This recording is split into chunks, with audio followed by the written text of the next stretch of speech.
sa akin, pag ako'y pipirma, paninindigan ko yan. Pwede mo akong maikulong dyan kung pumirma ako at pwede akong mamatay dyan sa pirma na yan.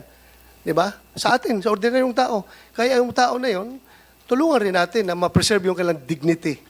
They want to get back their dignity na hindi sila maloko sa ginaganon. O ito, merong card dito. Pirma kayo, bigyan kayo ng card. Later on, that card can be claimed for cash ayuda from the government. Yun ang sabi sa kanila. So, please, Commissioner, gawin niyo po. Thank you. Yes, Madam Chair, Your Honors. Thank you, Madam Maraming Chair. salamat po. We will do that immediately. Madam Chair. Yes, maraming salamat. At gusto ko lang humirit. Nagulat din ako sa AKAP. At mas lalo akong nagulat sa halaga. 26.7 billion. Isang programa na ngayon ko lang natuklasan at ngayon lang narinig. Pero may bilin dito sa text, all soft projects, including AKAP, must go through the office of the Speaker. AKAP, AIX, TUPAD, MAIP for the PI and other efforts. Madam Yes, Chair. Senator JB, Ako rin please. medyo naging curious sa AKAP, ngayon ko lang narinig eh. No? Siguro can ask DSWD, what is this program about? Is it just between the House and, kasi wala ho kami sa Senate na alam niyan eh. So is it with DSWD and the House of Representatives, yung program? Thank you, Madam Chair. Madam Chair, ACAP is just as foreign to us, technically, as Senator Bato, as it is provided Yes, in Yusek line Di Mapuro, item. I understand that it's under the DSWD budget. If you recall, in the Senate, I handle the DSWD budget, but like the COMELEC's mysterious addition of 12 billion, this 26.7 billion in the budget of the DSWD is alien to me.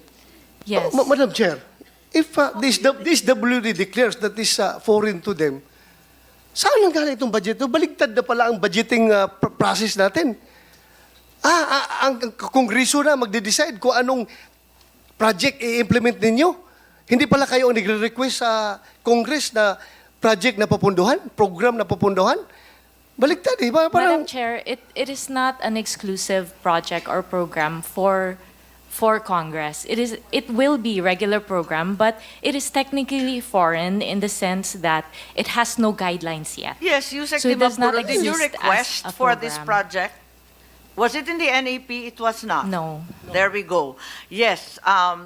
Do we allot sums of money, enormous sums of money such as this, almost 27 billion, for a project or a program that is undefined, unnamed, unfamiliar, with no guidelines whatsoever, with no target beneficiaries, and is just left open? Is this the usual practice in the DSWD? Not necessarily a usual practice Not in the necessarily. DSWD. So sometimes DSWD has these magical projects that no one has ever heard of before.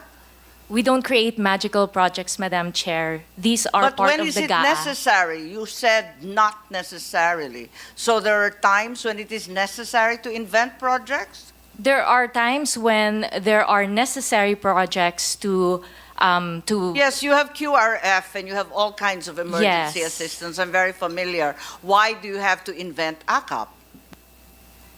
ACAP is not invented.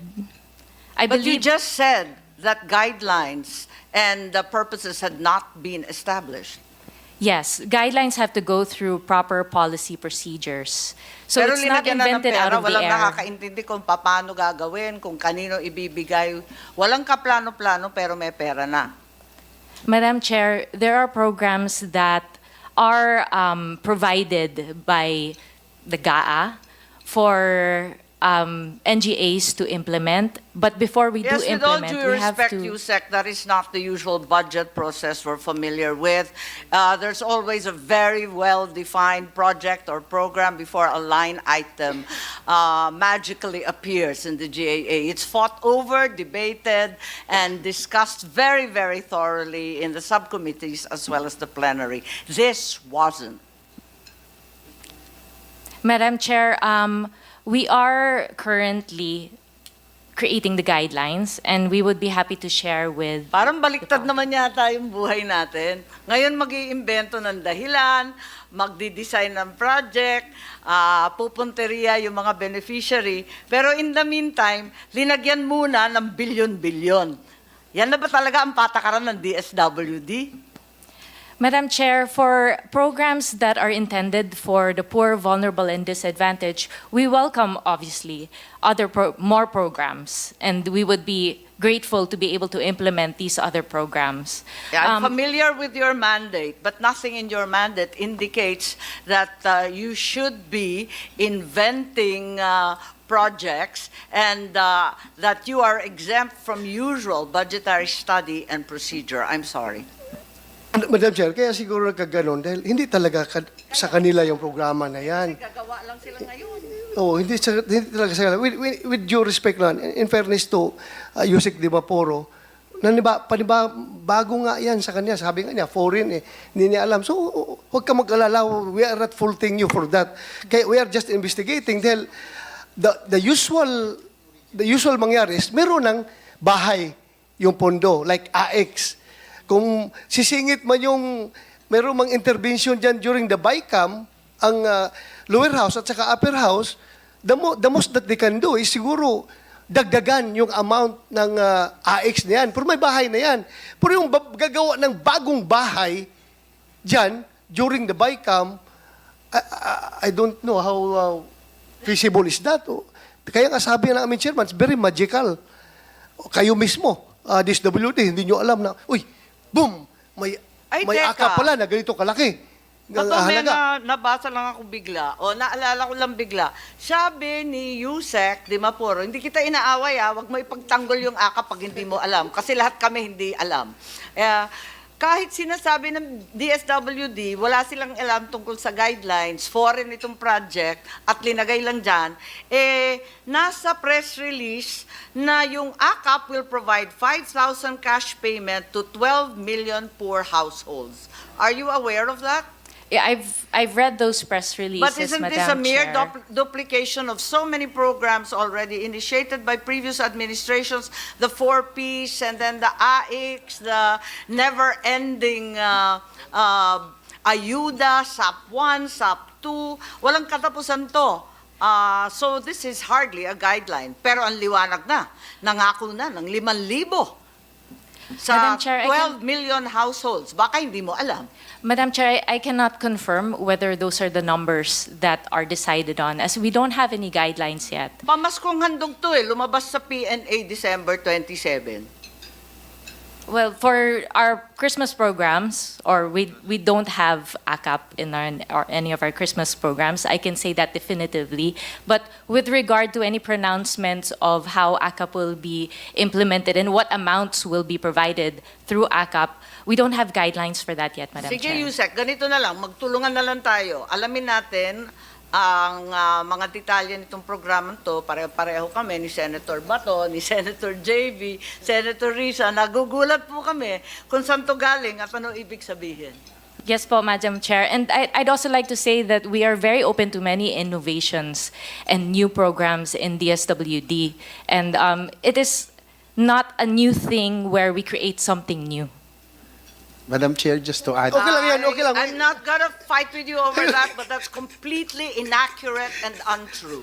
Okay, Senator Bato, please. Pagkuha ko lang kay Yusek na walang problema. Wala kang problema dito sa amin. Huwag ka mag-alala. Ang Huwag amin ka lang talaga mag-alala. is, nagulat lang kami sa Senado. AKAP. Hindi namin nakita yan sa, kahit na ilang araw mo pag-aralan yung NEP, kahit ilang araw mo pag-aralan yung GAB, hanggang sa kwan, hindi mo talaga makita yan. Nagulat na lang kami ngayon na may ganyan pala. Ikaw nga, nagulat ka sa inyong departamento yan. Okay lang, pareho tayong nagulat ngayon. A happy Huwag ka lang surprise, mag-alala. Senator Bato, Madam Chair. A happy surprise because it will help the disadvantaged Yeah. at the end of the day. Hindi, walang problema yan. Hindi, okay lang yan. Kung mapunta sa taong bayan yan, importante yan. Okay ako, walang problema.